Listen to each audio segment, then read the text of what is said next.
दोस्तों नमस्कार। और 19 नवंबर का दिन करते हैं शुरू कार्यक्रम आज की बात आपके साथ। प्रिय दोस्तों, हमारा ये कार्यक्रम हर रोज की तरह आज भी आपसे भिन्न भिन्न विषयों पे बात करेगा और इन विषयों पे आपकी भी अपनी राय तो रहती है, हम भी अपनी राय इस पे कायम करते हैं। साथियों, देश में, विदेश में, प्रदेश में बहुत कुछ हो रहा है और तीनों का हम सिलसिलेवार थोड़ा थोड़ा विश्लेषण चीज़ों का हम जरूर करेंगे। और दीवान जी तो जुड़ गए हैं। नमस्कार दीवान जी, कैसे हैं आप? स्वागत है आपका बहुत बहुत। संतोष श्याम जी भी कार्यक्रम में आ चुकी हैं। Good evening Santosh ji. दीवान जी को हमारा नमस्कार। संतोष जी आज पहले नंबर पे जुड़ी हैं और संतोष जी की इनकी बहन का भी देहांत हुआ है और हम उनकी आत्मा की शांति की भी प्रार्थना करते हैं अपने इस आज की बात आपके साथ परिवार की तरफ से। और दुखद है और प्रभु उनकी आत्मा को शांति दे। कैलाश जज्ञान साहब रोडू से, जय श्री राम, नमस्कार। दोस्तों, एक मस्जिद है संजौली की जो तथाकथित बनी थी और उसको अब गैर कानूनी करार दिया गया है और आदेश उसके ध्वस्त करने के भी आए हैं। मजे की बात यह है कि बिना कागज, बिना टाइटल के 5 मंजिला इमारत प्रशासन की नाक के नीचे खड़ी हुई। जब जनता जनार्दन ने प्रोटेस्ट किया, प्रशासन झुका और उसको ध्वस्त करने के आदेश दिए। लेकिन दोस्तों, फिर भी नमाजी नमाज करने आते जाते हैं। हिंदू बिरादरी ने इसके ऊपर आक्षेप किया, प्रोटेस्ट किया और अब वहां पे अनशन पे बहुत से लोग बैठे हैं। ये कार्यक्रम इस किस्म से नहीं चलना चाहिए। बात सही है, प्रशासन को इसका संज्ञान लेना चाहिए। जो गलत है, गैर कानूनी है, वो गैर कानूनी है और उसको कानून के तरीके से ही डील करना चाहिए। और हमको लगता है कई बार सरकार और कानून दोनों सो जाते हैं और कई बार सरकार और कानून इतने जागते हैं कि 24 घंटे में 1 घंटा भी नहीं सोते हैं। वक्त वक्त या विषय विषय की बात शायद रहती है। और फिर भी लोग जो हैं अपनी अपनी दलीलों पे खड़े हैं और अब अमर अनशन पे जो बैठे हैं उनकी तबीयत भी खराब होती है, कई चीजें हैं और ये नौबत आनी नहीं चाहिए। सरकार को समय रहते कोर्ट के आदेशों का अनुपालन करते हुए चीजों को प्रभावी तरीके से इंप्लीमेंट करना चाहिए। प्यारे साथियों, हमारे कुछ दोस्त मिले हैं। दोस्तों के नाम संतोष जी, दीवान जी, कैलाश जज्ञान साहब, पवन बाली जी हमारे मित्र, कांति भूषण वर्मा जी, जय श्री राम, अश्विनी मेहता जी को नमस्कार, हमारे वेटनरी डॉक्टर हैं। और हेम चंद वर्मा जी को जय श्री राम। संजीव जी जय हो, विजय हो, कैसे हैं आप? और देविका शर्मा जी को भी नमस्ते। माई नेटू द ग्रेट, नमस्कार। दोस्तों, राष्ट्रीय स्वयंसेवक संघ, जिसे आप आरएसएस भी कहते हैं, 1925 में जिसकी स्थापना हुई थी विजयदशमी के दिन नागपुर में, उसके संघ प्रमुख हैं डॉक्टर मोहन भागवत जी। उन्होंने एक बड़ा वजनी बयान दिया है। उन्होंने कहा है कि भारत को हिंदू राष्ट्र घोषित करने की कोई आवश्यकता नहीं है। सदियों से सनातन की परंपरा का निर्वहन करते हुए ये देश अपने आप में एक हिंदू राष्ट्र है और भारत को जो जो असलियत में हिंदू राष्ट्र है उसको दोबारा हिंदू राष्ट्र घोषित करने का कोई तर्क संगत नहीं है। और बात भी सही है, कालांतर में जो भी लोग यहां पे आए या जो भी और धर्मों में गए वो कन्वर्ट्स हैं। कोई मूल या मौलिक धर्म अगर देश का है तो वो सनातन हिंदू धर्म है, और अगर हम मूल रूप से भारत कुछ है तो वो हिंदू राष्ट्र है। जो कन्वर्ट हुए क्रिश्चियंस, इस्लामिक, वो सब कालांतर में विशेष परिस्थितियों के कारण, आक्रांताओं के कारण, दबाव के कारण या मजबूरी का फायदा उठाते हुए ही ये धर्म परिवर्तन की चीजें हुई। अन्यथा भारत जो एक तरफ हिमालय की सीमाएं लगती हैं और तीन तरफ खाड़ी बंगाल, अरब सागर, हिंद महासागर की सीमाएं, इनके बीच बसती है भारतीय पुण्य भूमि, जिसको हम भारत माता भी कहते हैं।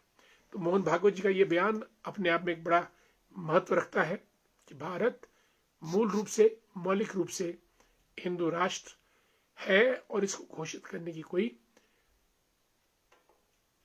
फिजूल की आवश्यकता नहीं है।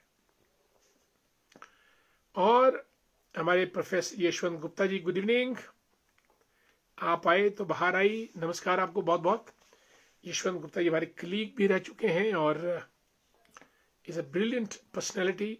Manik Thakur, very good evening. Kamlesh Mehta ji को नमस्कार, गुड इवनिंग। अनिता और यशवंत गुप्ता जी तो जब ये अभी यूएस के दौरे पे थे, अमेरिका, वहां भी जो है वो हमारे कार्यक्रम में शामिल होते थे। Thanks so much professor Yashwant Gupta ji for being with us. Anita ji good evening, Madanlal ji को नमस्कार, गुड इवनिंग। और मनोज सुंडा साहब, आज सुबह मुलाकात हुई थी। मनोज जी कैसे हैं आप? आपको जय श्री राम। दोस्तों, ये तो रही डॉक्टर मनमोहन भागवत जी के बयान की बात कि भारत हिंदू राष्ट्र है। आज 19 नवंबर का दिन, आज के दिन दो वीरांगनाओं ने जन्म लिया था, इंदिरा गांधी और झांसी की रानी।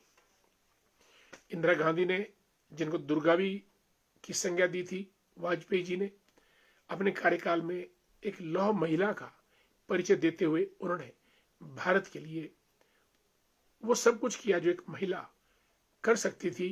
बीच में आपातकाल का पीरियड उनका जरूर कलुषित या दूषित रहा। उन्होंने बांग्लादेश का निर्माण किया, प्रीवी पर्सिस को खत्म किया, बैंक नेशनलाइजेशन किया और गरीबी हटाओ का नारा दिया, आदि एंड इत्यादि। वहीं दूसरी ओर महारानी झांसी की रानी, अगर हम विश्व परिदृश्य पर नजर डालें तो मार्गरेट थेचर, बंडार नाइके और zone of arc, Florence Nightingale ऐसी, और हेलन केलर, हिलरी क्लिंटन और गोल्डा मायर, ये वो महिलाएं हैं जिन्होंने वैश्विक स्तर पे अपने अपने क्षेत्र में अपना लोहा मनवाया है। झांसी की रानी केवल 23 साल में स्वर्ग सिधार गई। 1935 में आज के दिन यानी 19 नवंबर को जन्मी थी। वो झांसी की रानी थी। उनका बचपन का नाम मनुबाई था और उनके पति गंगाधर राव की अल्प मृत्यु होने के कारण उन्होंने दामोदर राव को गोद लिया और अंग्रेजों के लॉर्ड डलहौजी थे, उन्होंने लैप्स की नीति अपनाई कि अगर आपके संतान नहीं है तो आपके राज्य को अंग्रेजी राज्य में मिला दिया जाएगा। झांसी की रानी ने इस बात का प्रतिकार किया, विरोध किया, क्योंकि जो उनका दत्तक पुत्र था दामोदर राव, उसको अंग्रेजों ने नहीं माना और झांसी पे आक्रमण कर दिया उसको मिलाने के लिए। और झांसी की रानी ने प्रण किया कि मैं अपनी झांसी को नहीं दूंगी। और दोस्तों, बात बढ़ते बढ़ते युद्ध तक आ गई। झांसी की रानी अपने पुत्र को पीठ में बांधे घोड़े पर सरपट दौड़ती हुई अंग्रेजों से उन्होंने लोहा लिया, पर झांसी को झुकने नहीं दिया। लेकिन अंततः अंग्रेजों ने घेर के उनको मौत के घाट उतारा। 23 साल की वीरांगना झांसी की रानी, 1858 की ये बात है, और उन्हीं की वजह से 1857 की क्रांति, जिसमें पेशवा बाजीराव, तात्या टोपे और झांसी की रानी, सब लोगों ने हिस्सा लिया और पूरे भारत में चिंगारी फैली। भारत का प्रथम स्वतंत्रता संग्राम अगर इसके बीज रूप में कोई है तो महारानी लक्ष्मीबाई। और यही क्रांति 1857 की आगे चलकर 1947 में देश को आजाद करवा पाई। महारानी झांसी के बारे में बहुत सुंदर सी बातें आती है कि बुंदेलो हर बोलों के मुख हमने सुनी कहानी थी, खूब लड़ी मर्दानी वो तो झांसी वाली रानी थी। और शिमला हिमाचल प्रदेश का सौभाग्य है कि रानी झांसी पार्क यहाँ पे है और मॉल रोड के पास, और उस रानी झांसी पार्क में महारानी लक्ष्मीबाई की घोड़े पे सवार, हाथ में तलवार, पीठ में दत्तक पुत्र दामोदर राव, उनकी प्रतिमा हौसला भरती है, उत्साह भरती है पूरे देश के लोगों में। आज उनकी जयंती पर महारानी लक्ष्मीबाई को शत शत नमन। दोस्तों, आज 19 नवंबर है। आपको मालूम होगा 20 अक्टूबर, कुछ लोग जुड़े हैं, पहले जरा इनका हम स्वागत कर दें। यस, मानिक ठाकुर, कमलेश मेहता जी, गुड इवनिंग। कमलेश जी कैसे हैं आप? अनीता शर्मा जी, मदनलाल शर्मा जी और मनोज सोंटा साहब। अशोक शर्मा जी भी अर्की से जुड़ चुके हैं, जय श्री राम। कपिल देव शर्मा जी को नमस्कार, कैसे हैं आप? सनी गर्ग हमारे मित्र, गुड इवनिंग, जय श्री राम आपको भी सनी जी। हेमंत शर्मा जी शड़ी से हमारे शिमला ग्रामीण का प्रवेश द्वार। Hemant ji smart, handsome, active, talented, creative, wonderful. JL Thakur ji को भी नमस्कार। और मनु जी जुड़े हैं चंबा से, लिखते हैं कि हर व्यक्ति जो सामाजिक कार्य के लिए आगे आता है उसे ये जरूर याद होना चाहिए कि मैं समाज के लिए बना हूं। ऐसा विचार नहीं तो फिर हर कुछ गौण है। बिल्कुल, हम लोग समाज, मनुष्य एक सामाजिक प्राणी है, हम सब लोग समाज में रहते हैं और समाज से सरोकार ही हमें सत्कार दिलाता है। सेवानंद वर्मा जी भी जुड़े हैं कार्यक्रम में, नमस्कार। और पार्वती जी को राम राम। सीमा राष्ट्रा जी, अमृत राष्ट्रा जी दोनों कार्यक्रम में शामिल हो चुके हैं, आपको मेरा नमस्कार। और रूपा जी भी कांगड़ा देहरा से, राधे राधे, जय श्री कृष्ण। राजू राजपूत जी, जय श्री राम। और सोमदत्त शर्मा जी को नमस्कार। दोस्तों, मैंने कहा था कि आज 19 अक्टूबर, 20 अक्टूबर को दिवाली थी और आज और कल बूढ़ी दिवाली, जिसको आप बूढ़ी देवड़ी या द्यावड़ी भी कहते हैं। यानी ये दिवाली रेगुलर दिवाली के ठीक 1 महीने के बाद मनाई जाती है। और आज दोस्तों बहुत सी जगह पे बूढ़ी दिवाली मनाई जा रही है। देवता महाराज चतुर्मुख मेलन के प्रांगण में भी बूढ़ी दिवाली, कालेश्वर महाराज मलैंडी के प्रांगण में कुमारसैन में भी बूढ़ी दिवाली मनाई जा रही है, आनी निर्बण में भी। और हिमाचल प्रदेश के लगभग 204 जिलों में बूढ़ी दिवाली मनाई जाती है। कुल्लू, मंडी, शिमला, सिरमौर। अगर हम सिरमौर की बात करें तो सिरमौर में शिलाई और गिरी पार के इलाके में बूढ़ी दियावड़ी मनाई जाती है। शिमला में ननखड़ी साइड, शोली, मलैंडी, मेलन, चतुर्मुख आदि इलाकों में बूढ़ी दिवाली मनाई जाती है। मंडी का आपका करसोग का एरिया, वहां भी बूढ़ी दिवाली दिवाली के ठीक 1 महीने बाद मनाई जाती है। और अगर हम कुल्लू की बात करें तो कुल्लू में आनी का क्षेत्र, वहां पे बूढ़ी दिवाली खूब धूमधाम से मनाई जाती है। और दोस्तों, बूढ़ी दिवाली मनाने का कारण क्या है? ये जो हमारी आमतौर पे रेगुलर दिवाली है, उसके 1 महीने के बाद 2 छोटी छोटी कहानियां हैं। उन कहानियों को मैं आपको सुनाता हूं, इसलिए बूढ़ी दिवाली मनाई जाती है। कहते हैं कि जब भगवान श्री राम रावण जी को हराकर अयोध्या पधारे थे, तो लोगों ने दिए जलाए थे, पटाखे, हर्षोल्लास के साथ उनकी इस जीत को और अयोध्या आगमन को सेलिब्रेट किया था। और सेलिब्रेट की जो खबर थी, मैदानी इलाकों में तो जल्दी आ गई थी, लेकिन जो हमारे पहाड़ी इलाके थे, वहां तक ये खबर पहुंचते पहुंचते महीना लग गया। और बात भी सही है। मेरे फादर भी अक्सर कहा करते थे कि महात्मा गांधी जी को गोली जब लगी थी 1948 में, तो उनकी मौत की खबर कोई 10-12 दिन के बाद पहाड़ी इलाकों में पहुंची थी। तो राम जी के साथ भी वही हुआ। दिवाली थी 1 महीना पहले, खबर पहुंची पहाड़ी इलाकों में 1 महीने के बाद, और फिर लोगों ने इस दिवाली को बूढ़ी दिवाली या बूढ़ी देवड़ी या देवड़ी के नाम से मनाना शुरू किया। अंतर यह है कि जहां दीपक दिए जले थे रेगुलर दिवाली पे, इस दिवाली में लोग हाथों में मशाल लिए नृत्य करते हैं अपने अपने मंदिरों के चारों तरफ। और ये बूढ़ी दिवाली का इतिहास दोस्तों।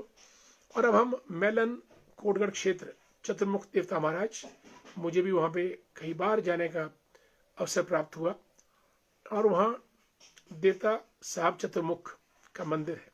हर 2 साल के बाद वहां पे बूढ़ी दिवाली मनाई जाती है। अब आप दोस्तों प्रश्न करेंगे कि ये चतुर्मुख क्या चीज है? दोस्तों, देवता साहब चतुर्मुख मीन्स ब्रह्मा का रूप, जिनके 4 मुंह होते हैं। माना तो ये जाता है कि ब्रह्मा जी के 5 मुख थे, लेकिन ब्रह्मा का अहंकार तोड़ने के लिए शिव जी ने एक मुख को काट दिया, बाकी बच के 4 मुख।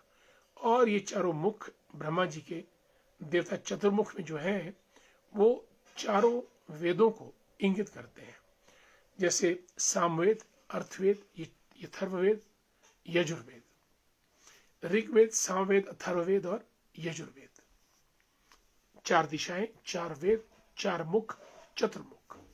5वां मुख मैंने कहा ब्रह्मा जी का अहंकार तोड़ने के लिए क्या नाम, शिव जी ने वो तोड़ दिया था। आगे बढ़ने से पहले हमारे कुछ मित्रगण जुड़े हैं।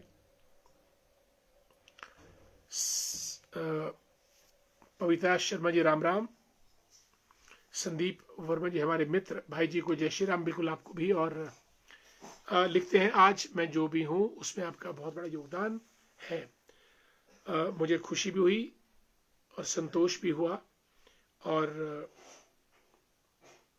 अपने कार्य का एहसास भी हुआ कि हमको क्या करना है। अगर हमारा कुछ योगदान, छोटी सी आहुति आपके इस जीवन के विशाल यज्ञ में किसी न किसी रूप में काम आई है, तो मुझे बहुत संतोष की अनुभूति हुई है। धन्यवाद, और आपको बधाई भी।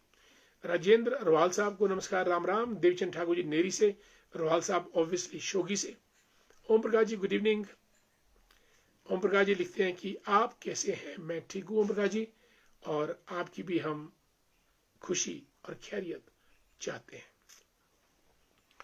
दोस्तों, ये मैंने बात की थी देवता साहब चतुर्मुख की, मेलन की, जहां आज बड़ी दिवाली मनाई जा रही है। यहाँ पे लोग मंदिर की परिक्रमा करते हैं और मशाल हाथ में लेके देवता साहब की पूजा भी होती है और बड़ी दिवाली मनाई जाती है।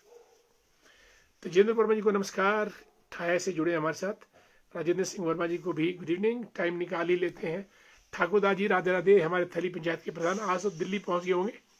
पूरा एक शैक्षणिक टूर गया है कोल डैम के आसपास की जो पंचायतें हैं, ताकि इन पंचायतों में जो है वो,